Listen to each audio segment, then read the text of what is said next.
Hey all, it's me Josh. Today I'm going to be reviewing Shin Megami Tensei 4 for the Nintendo 3DS. Now I realize this game was released about a year ago, so it's a little late for a review, so you might be asking why I'm only now reviewing it. Well, if you're European, you already know that Atlas is really bad about releasing things over there, and SMT4 has yet to come out in Europe, so I'm reviewing it now. I will say there's a bit of spoilers in this review, but only regarding some demon redesigns and what is not in the game.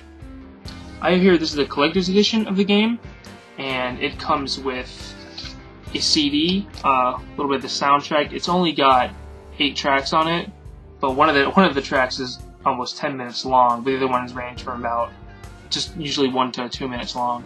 It's got the CD. It's got, if I can get it out of here.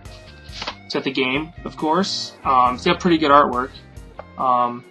There's no manual. Manuals have been done away with these days, so it's all in your game. You can just loot it in your game. And it comes with a art book.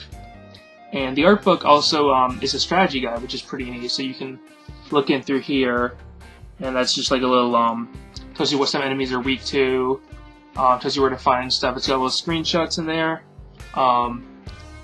It's pretty in-depth for a strategy guide, but it only goes up to when you encounter the one specific demon, which is pretty early in the game. I want to say it's before you pick an alignment.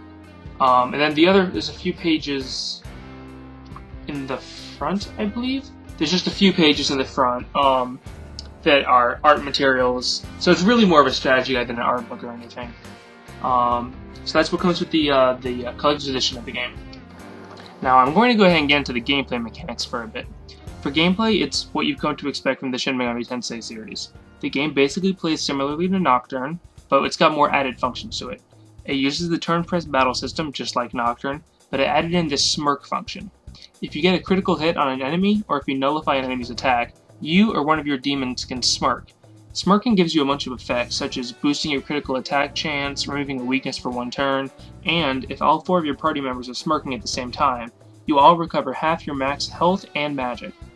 Another thing the game adds is when a demon levels up to the point where it has learned all its skills, it can transfer a skill over to the player character. So if you've got like Thor and he already knows Zeodyne, you can have your player character learn Zeodyne, or if you already have it, you can increase the spell of that to +1. The game also lets you access Burrows, which is an AI who functions similar to the Demonica from Strange Journey. You can purchase apps, which give you special bonuses such as boosting your chance of a successful demon negotiation, adding stats to your demons, or regenerating your health while walking. You can equip items like guns, swords, and other cosmetics, which do show up on your character while in-game. There's over 400 demons in this game, which is bigger than a lot of the other games in the series, so you'll never get bored of fusing your demons into stronger ones. For all intents and purposes, if you've played Nocturne, Shin Megami Tensei 4 should be pretty simple to learn. There's some weak points in the game though. One of them is that the overworld is incredibly confusing and difficult to navigate. Almost everything looks the same. Later in the game, you can do a quest which allows you to fly over most of the map, but that's near the end of the game, and it still doesn't carry over into New Game Plus. I do have some other gripes with the game though, and the biggest one is it just doesn't feel like a Shin Megami Tensei game. I wasn't really sure what the problem was at first. At first I thought maybe it was just due to it being a handheld title, but Strange Journey is one of my favorite Mega 10 titles, and that was for the DS, as well as Devil Survivor. I think the main problem is that the art style, which isn't, I want to get this out of the way, the art style is in no way bad, but it just doesn't seem to fit right with the way that with Kazuma Kaneko's original designs. Additionally, a lot of the demons were redesigned, and I feel like it was unnecessary to alter them so drastically from their original designs. We went from Lilith and Lucifer, whose designs were very well rooted in the Judeo-Christian mythologies, to some kind of grotesque Power Rangers villain and Matador Darth Vader. There are some redesigns I like. The designs for the angels are really nice, and Kogasairo's design is pretty neat, but he does look like he belongs in something like Kamen Rider than SMT. Additionally, one of the main themes of Shin Megami Tensei in general is the feeling of isolation. Nocturne and Strange Journey, for example, do this the best in my opinion. You're completely cut off from the rest of civilization, if it's even still there. The only people you have for company are those with completely different ideals from your own, and usually you have to kill them. Even Persona 3 felt more isolated than SMT4. To be blunt, if the main SMT series is something like Berserk, then SMT4 feels like more like Attack on Titan. Shin Megami Tensei 4 just had a lot of wasted potential in my opinion. Now, it's in no way a bad game. I genuinely enjoyed playing it, and I'm currently playing it a second time, but there's just a lot of things that could have been done better. For the most part, the mainline SMT games do have some kind of correlation to the previous titles, like how Alepht's actions in the second game were referenced in Nocturne, and his sins were actually discussed, as well as his punishments. There aren't really any references to previous games, other than some items or enemies that show up. Before the game was released, a character called the Black Samurai was shown. This character wore a black Demonico, which was the suit used in Strange Journey. I remember seeing everybody was so hyped about this. They were theorizing that maybe it was the protagonist from Strange Journey who'd returned. Maybe it was Zelenin or Captain Gore, Commander Gore, I'm sorry. But no, Strange Journey was not referenced at all, other than the Demonico just happening to be a suit that was used by Japan's government. I'm sorry, I'm stuttering like crazy.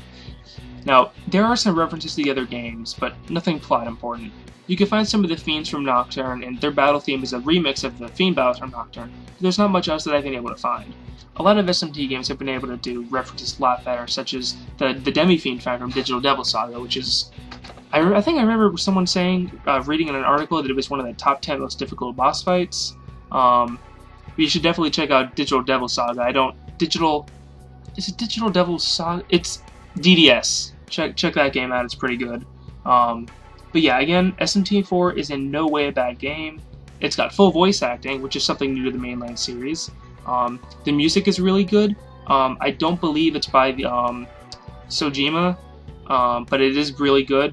The voice acting helps the game maintain a sense of wholeness, helps make the characters a lot more memorable. The gameplay is pretty good, but there's not really too many improvements. It's kind of just an example of if the formula's not broken, don't fix it. But they could have done more with it. The plot in itself is pretty good. Just the way it was presented feels like it could have used some work. SMT4 does have the standard law, neutral, and chaos routes, which is a pretty common staple of the SMT series. Strange Journey was actually called Shin Megami Tensei 4 while it was in development, and I feel like it fits in with the mainline series much better than 4, which I think should be more of a spin-off, like Devil Summoner or the Devil Survivor series. All in all, Shin Megami Tensei 4 is a decent game and a good way for people to get into the franchise. But if you're looking to play a real Shin Megami Tensei game, try playing Strange Journey or Nocturne. Thanks for listening.